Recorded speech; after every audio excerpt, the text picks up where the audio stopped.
बिस्मिल्लाहिर्रहमानिर्रहीम। अस्सलामुअलैकुम। मैं हूँ आसफ़ा। वेलकम है आपका माय फूड फैक्ट पर। कैसे हैं आप सब? अल्लाह पाक से दुआ है कि आपको अपने प्यारों के साथ खुश और आबाद रखे और आप पर अपनी रहमत का साया बनाए रखे, आमीन। आज मैं बना रही हूँ शाही कोफ्ते, जो कि बहुत ही मज़े के बनेंगे। परफेक्ट रेसिपी बनेगी। बिना फ्राई किए बनाएंगे, ना तो इसमें कोई क्रैक आएगा, ना ही ये टूटेंगे। अंदर से जूसी और सॉफ्ट बनेंगे और ग्रेवी भी बहुत ही मज़े की बनेगी। तो रेसिपी को स्टार्ट करने से पहले आपको बता दूँ कि ये मैं बना रही हूँ बिना फ्राई किए चिकन से। तो आप इसको बीफ और इसको मटन से भी बना सकते हैं, यही रेसिपी। तो कि 1 किलो तकरीबन मैंने चिकन ले लिया था, और चिकन को जो है ना, मैंने वॉश करने के बाद ड्राई करके तो फिर मैंने इसको कीमा वाली मशीन से बारीक निकाल लिया था। इसका ये फ़ायदा होगा कि ये चॉपर में फिर आपको नहीं डालना पड़ेगा। तो यहाँ पर सबसे पहले तैयारी कर लेते हैं। बिस्मिल्लाहिर्रहमानिर्रहीम। मैंने ले लिए थे भुने हुए चने, तकरीबन 2 टेबल स्पून से थोड़े से ज़्यादा। प्याज ब्राउन कर लिए थे। प्याज ब्राउन करने की टिप बता देती हूँ। आपने प्याज लेने हैं, बारीक काटने हैं। प्याज आपने बारीक काटना है, जितना बारीक होगा उतने ही आप इसके जो है ना, इसको ब्राउन अच्छे तरीके से कर सकेंगे। उसके बाद आपने इसको नमक लगा के थोड़ी देर छोड़ देना है। हाथों से स्क्वीज़ करके सारा पानी निकाल के आपने ऑयल में इसको फ्राई कर लेना है। तो यहाँ पर सबसे पहले मैंने चने को पीस लिया था, फिर उसमें मैंने थोड़े से प्याज ब्राउन किए हुए डाल के पीस लिए हैं। हश हश हो अगर आपके पास तो वो भी इसमें थोड़ी सी ऐड कर लीजिएगा। तो मेरी अभी साफ़ करने वाली थी हश हश, तो मैंने फिर इसी तरह से बना लिए। अच्छा जी, ये ख़ास तौर पे बीफ कोफ्ते या फिर ये जो रेसिपी है ना, ये मटन कोफ्ते या बीफ कोफ्ते की है। और मैंने सबसे पहले ये रेसिपी अपनी अम्मी से सीखी थी, तो मैं आज इसको चिकन से बना रही हूँ। ठीक है, इसी तरीके से आप बीफ से भी यही प्रोसेस करके बना सकते हैं। अच्छा जी, आपने क्या डाल लेना है, इसमें मसाले ऐड करने हैं। मैंने चिली फ्लेक्स ऐड की है, नमक ऐड किया है, कुटा हुआ धनिया ऐड किया है, हल्दी ऐड की है और सुरख मिर्च। स्पाइसेस सारे आपने अपने टेस्ट के अकॉर्डिंग डाल लेने हैं। तो मैं 1 किलो के हिसाब से डाल रही हूँ। तो बिल्कुल परफेक्ट हैं, ना ये कम है ना ज़्यादा। तो बहुत ही मज़े के ये कोफ्ते बनते हैं। आप इस तरीके से ही बनाइएगा। कच्चा प्याज जो कोफ्तों में डालते हैं ना, तो वो जो है ना, वो प्रोफेशनल तरीका नहीं होता। कच्चा प्याज जो है ना, वो दूसरे जो KFC वगैरह के कोफ्ते होते हैं, मैं उसमें चिकन के कोफ्तों में ऐड करती हूँ। वरना जो हम ट्रेडिशनल जो कोफ्तों की रेसिपी है ना, वो सेम इसी तरीके से होती है। तो यहाँ पर मैंने कसूरी मेथी ऐड कर दी है, पिसा हुआ मैंने ज़ीरा ऐड किया है, और मैंने यहाँ साथ में गरम मसाला भी ऐड किया था, जो कि खुशबूदार सा गरम मसाला घर पे मैं बना के रखती हूँ, जो बहुत से खानों में डाल के हम अपने खानों को जायका और खुशबूदार बना सकते हैं। तो लहसुन और अदरक की फ़्रेश पेस्ट डाल दी थी 1 टेबल स्पून, और यहाँ पर मैं घी डाल रही हूँ। ठीक है, वो भी मैंने 1 टेबल स्पून ऐड किया है। चिकन में क्योंकि अपना फ़ैट नहीं होता, इसलिए इसमें देसी घी या नॉर्मल घी या फिर बटर कुछ भी ऐड करना पड़ता है आपको।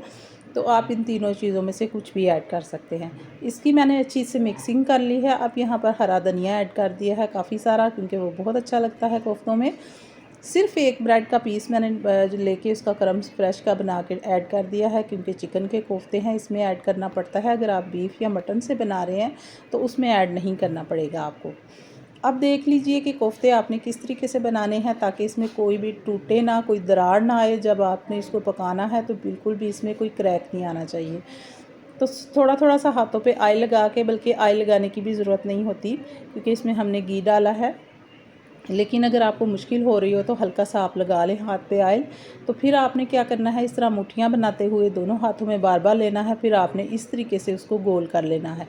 यकीन करें, ये कोफ्ते ना तो इसमें क्रैक आते हैं, ना ही ये टूटते हैं, और अंदर से इतने सॉफ्ट होते हैं कि जब पक जाते हैं ना, तो बहुत ही मज़े के बनते हैं। माशाल्लाह से 18-19 कोफ्ते मैंने बना लिए थे। तो बाकी मैं ये छोटे छोटे से बाल बना के रख लूँगी। तो इसका मैं कोफ्ता पुलाव बनाऊंगी। तो इनको तो फ्राई करके रख लूँगी, क्योंकि अभी नहीं बना रही पुलाव। तो ये मैं फ्राई करके साइड पे कर लेती हूँ। तो चलिए जी, हम अपने कोफ्तों की तैयारी कर लेते हैं। सबसे पहले मैंने दही में जो प्याज, तकरीबन आधा किलो मैंने थिक वाला दही ले लिया है। तो घर का जमा हुआ दही है, थिक होगा। तो बाहर से जो लाते हैं वो थोड़ा पतला होता है। अच्छा जी, आधा किलो दही लिया, क्योंकि इसी से ग्रेवी बनेगी। तो जो प्याज मैंने मीडियम साइज़ के 4 बड़े प्याज मैंने किए थे ना, उसमें से थोड़े से मैंने चनों के साथ पीसे थे, बाकी मैंने दही के साथ पीस लिए हैं। यहाँ पर मैंने कढ़ाई में ऑयल ले लिया है। खुले मुंह वाला बर्तन इसलिए लिया है कि कोफ्ते हम फ्राई किए बगैर पका रहे हैं, और ये शाही कोफ्ता की रेसिपी थोड़ी सी डिफरेंट होती है। तो आपने क्या करना है, सबसे पहले उसमें खड़े मसाले, काला ज़ीरा ऐड कर देना है, और उसके बाद लहसुन अदरक की पेस्ट डाल लेनी है। फ्लेम आपने बहुत तेज़ नहीं करनी, बहुत तेज़ होगी तो लहसुन जल जाएगा। तेज़ कलर आ जाएगा, कड़वा हो जाएगा और सालन का मज़ा नहीं आएगा। फ्लेम आपने बिल्कुल लो रखनी है। अच्छा जी, मैंने 20 से 25 बादाम भिगो के रखे हुए थे। अभी मैं आपको आगे चल के बताती हूँ कि इसको हमने क्या करना है और शाही कोफ्ते की रेसिपी कैसे बनेगी। तो यहाँ पर मैंने नमक ऐड कर दिया है, स्पाइसी इसी स्टेज पर ऐड कर देंगे। 1.5 टीस्पून मैंने इसमें मिर्च ऐड कर दी है और हाफ़ टी स्पून हल्दी ऐड कर दी है। कुटा हुआ धनिया डाल दिया है। तो ग्रेवी के लिए मसाला बना रहे हैं तो उसमें भी सारे स्पाइसेस ऐड करेंगे। यहाँ पर मैंने ज़ीरा जो है ना भुना और कुटा हुआ वो डाल दिया है, साथ ही थोड़ा सा पानी ऐड कर दिया है। फ्लेम अभी भी मैंने लो मीडियम रखी हुई है ताकि हमारे मसाले ना जलें, और पानी इसलिए ऐड किया है कि मसालों का कलर भी आ जाए और साथ में जो मसाले हैं ना वो हमारे नीचे लगे नहीं। तो जो मैंने ग्रेवी बना के रखी थी ना दही की और प्याज फ्राई किया हुआ था उसकी, तो वो इसमें डाल दी है। जैसे ही मसाले 1 मिनट के लिए अच्छे से कुक हो जाएंगे ना तो आपने ये ग्रेवी डाल देनी है। इसको डाल के इतना पकाना है कि ऑयल ऊपर आ जाए। उसी जगह में मैंने थोड़ा सा पानी ऐड करके मिक्स कर दिया है। तो ये देखिए तकरीबन 5 से 10 मिनट तक मैंने ग्रेवी को अच्छी तरह से भूना है। बहुत ही अच्छा सा इसका कलर भी आ गया है, ऑयल भी ऊपर आ चुका है, और इसको मैंने बहुत अच्छे से ग्रेवी को कुक किया है ताकि दही का अपना पानी खुश्क हो जाए और वो अच्छे से मसाला जो है भून जाए। इस स्टेज पर आपने जो कोफ्ते फ्राई करके रखे थे ना वो इस स्टेज पर आपने इसमें डाल देने हैं। एक एक करके मैंने डाल दिए हैं। आप देख रहे हैं कोफ्ते अभी कच्चे हैं। 5 से 6 मिनट आपने इसको बिल्कुल भी नहीं ऊपर नीचे करना। जैसे ही ये 5 से 6 मिनट में एक तरफ से इनका प्यारा सा कलर आ जाएगा ना तो आपने कोफ्तों की साइड चेंज कर देनी है। ढक के मैंने इसको तकरीबन 6 से 7 मिनट रख दिया था हल्की आंच पर, लो मीडियम आंच पर। तो ढक्कन दे दिया था ऊपर। ढक्कन देने से क्या होगा कि इसके अंदर स्टीम बनेंगी और ये जो कोफ्ते हैं ना अंदर तक कुक हो जाएंगे। तो इसको आपने बस 5 से 6 मिनट के बाद ही साइड चेंज करनी है। अब तकरीबन दूसरी साइड से भी 5 से 6 मिनट मैंने इनको कुक कर लिया है ढक्कन दे के। अब चम्मच से भी आप आगे पीछे करेंगे तो वो बिल्कुल अच्छे से होंगे।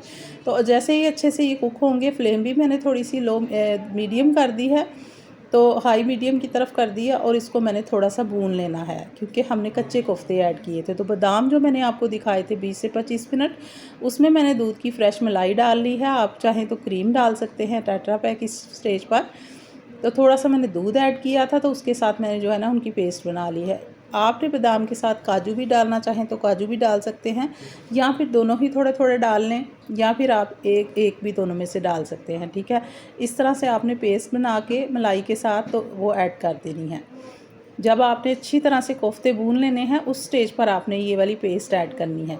अब ये पेस्ट डाल के फिर मज़ीद इसको अच्छी तरह से मिक्स करेंगे और इसको थोड़ी देर के लिए आगे पकने के लिए अभी रख दूँगी। ये कोफ्ते शाही कोफ्ते बहुत ही मज़े के बनते हैं। एक दफ़ा आप इसको ट्राई कीजिएगा। बकरा ईद आ रही है तो बीफ या मटन से भी इसी तरीके से बनाएंगे तो बहुत ही अच्छे सारे बनेंगे। तो यहाँ पर मैंने बिल्कुल थोड़ा सा पानी ऐड कर दिया था और इसको हल्की आंच पर मैंने 10 से 15 मिनट के लिए रख दिया था।